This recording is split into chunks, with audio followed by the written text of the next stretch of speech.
Peak బా మనము మొత్తానికి ఇక్కడ చూడు, ఇక్కడ మనం చూస్తున్నట్లయితే దగ్గరలోనే ఇందాక మనం చూసినట్లయితే సోనపల్లి చూసాము. సోనపల్లి ఏరియాలో బాగానే వర్షాలు వచ్చినాయని రైతులందరూ చెప్పినట్టున్నారు మనకి. మీరు తప్పకుండా చంద్రబాబు వీడియోని చూస్తూ ఎంజాయ్ చేస్తారని కూడా మేము ఎప్పటికప్పుడు అప్డేట్ ఇస్తుంటాము.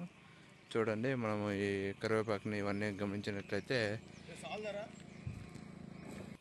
మనమైతే ఇందాకే తాజాగా ఉన్న వర్షంలో ఉన్న కరివేపాకుని పీకాము.